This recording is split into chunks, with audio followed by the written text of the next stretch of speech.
So hello, my name is Ian. I'm the Monitoring, Evaluation, and Learning Senior Associate at Nuru International, and joining me is Bless with Nuru Nigeria, where she's the Monitoring and Evaluation Officer. So today we're discussing how Nuru engages women, and specifically Nuru Nigeria. And we'll take a look at women's economic empowerment and a survey that Bless facilitated in Nigeria. So Bless, why is it important to think about our efforts and how they're impacting women specifically? Okay, thank you, Ian. I'm happy to join you on this. So first of all, I would like to say that women are disproportionately affected by extreme poverty. And then research has shown that building the capacity of women benefits families, communities, and even the economy. You understand? So this is particularly in the remote rural region that we serve, because it's very important for us to build the capacities of those women that we work with. Yeah, absolutely. And Nuru has been an adopter of the gender minimum standards for quite some time now, which are more or less the basic steps required to remove social and cultural barriers that can prevent women from accessing these sorts of opportunities. So at Nuru, we take gender mainstreaming approach into our programming. And from the outset in Nigeria, we took a women's first approach. Yes, exactly. The Nuru Nigeria model has adopted the woman as entry point into the household.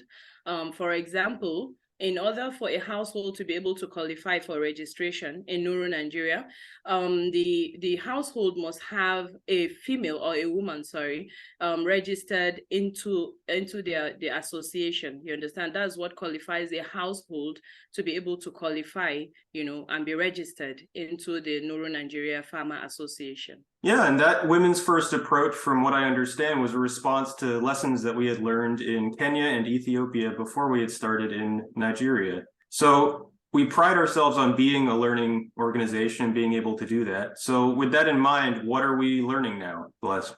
Okay, our woman first approach has been important because the reason why it's important is that for every 10 farmers that are registered with Nuru Nigeria, 7 of them are women, and these women have access to agricultural extension services that most women across the continent cannot afford or do not have access to.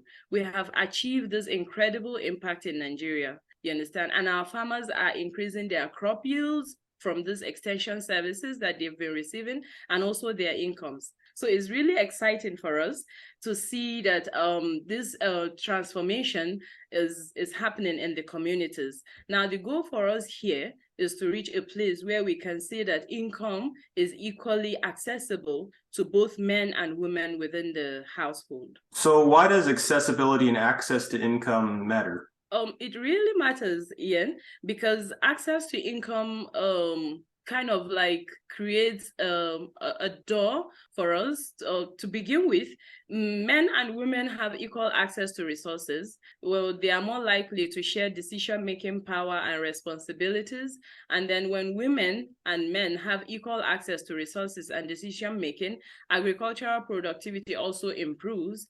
And then, of course, when women's access to household income improves, their livelihoods also improves. And then this brings about reduction in poverty. So while promoting gender equality within households and then the communities as well. So finally, studies have also shown that when women have access to income, they are more likely to invest in their communities and also to promote social and economic development. All right, so it's clear that this access to income is not only good just for the women, but also to their communities as a whole that we serve. So how do we address this? Yes, in the fall of last year, I led a team in conducting a women's economic empowerment survey in 3 different communities in Nigeria. The survey looked at 5 key areas of power for the farmer households we serve. And these 5 areas are production, resources, income, leadership, and then time. So by evaluating these 5 areas, we're able to get a good sense of the level of power that women have at the household level. So do we have any findings from that survey so far? Well, as we expected, the overall data shows us gaps in agency, And then there are also gaps in decision making, and then decision-making ability, sorry, and then perceived access to resources between the men and the women. Given that this is the first survey, it is hard to tell just yet what the extent to which our Nuru Nigeria households differ from the normal households that we have in the community. So in short, we haven't arrived where we want to be with the men and women having equal access at the household income, but we're creating a path to get into that. So it's a gradual process. All right, so where do we go from here? What are the next steps? Our next steps will be just simply implementing the survey, which has already started. And yes, we'll be evaluating and seeing that Nuru Nigeria's work not only improves their livelihoods, but it increases their incomes. So we'll be impacting the women's ability to have a voice in the local economy as well. So the impact of Nuru Nigeria's programming over time, we'll be able to measure and see how we're impacting the women's economic empowerment specifically. So this is really exciting for us, and we look forward to all these things that would happen later on to help us see where we are at providing equal access at the households for the men and the women in our communities.